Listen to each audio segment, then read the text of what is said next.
Hello. This week we are discussing control. Control is something that's a hot topic for the idea of mindfulness practices. So, self control, pausing, being mindful before you react to something is definitely a place where some personalities have to spend a lot of time working to control themselves. Other personalities have to already have a lot of self control, and getting out of that feeling of controlling everything is a practice that they need.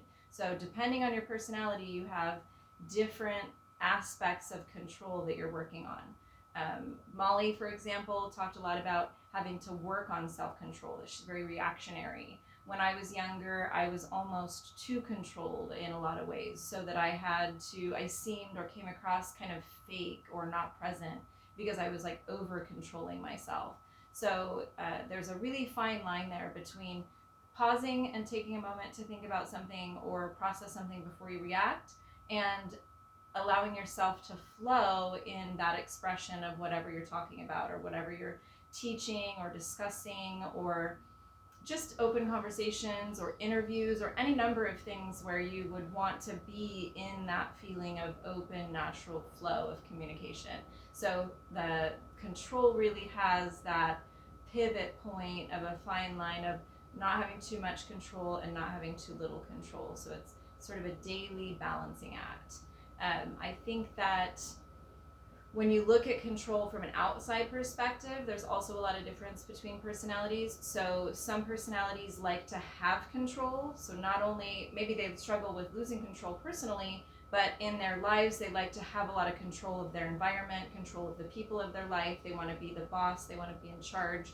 They want to manage those activities and people in their lives that they're dealing with. Other personalities don't want that control. They don't want to control the people in their lives. They don't want to exert any of that over anyone else. So my personality, the green, I have to be careful of emotional control. So because I'm in a very emotional space, because I demand a lot of emotional presence in the people in my lives, I have to be careful when I'm triggered not to use that emotional place, that trusted place in my life that people share with me, as a way to kind of get my way. So I have to be careful with emotional control, not necessarily self-control.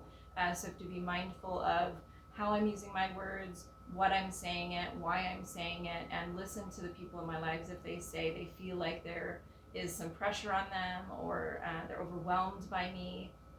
I have to pay attention to that. So it's not the same, this practice of control, for everyone.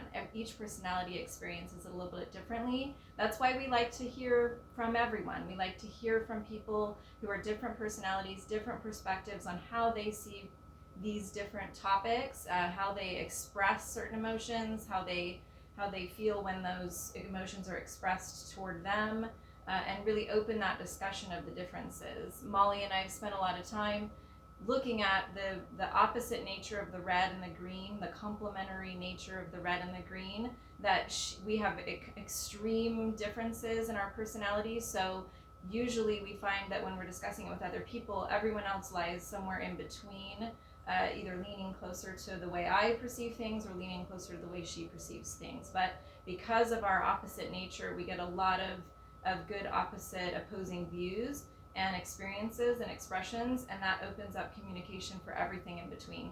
So again, the idea of this is to communicate with people, is to get your expression out, is to practice and learn different tools from each other, and to hear the perspectives of different personalities. So we would love to hear from you. I would love to see some comments. I would love to openly discuss some of these things that we're talking about.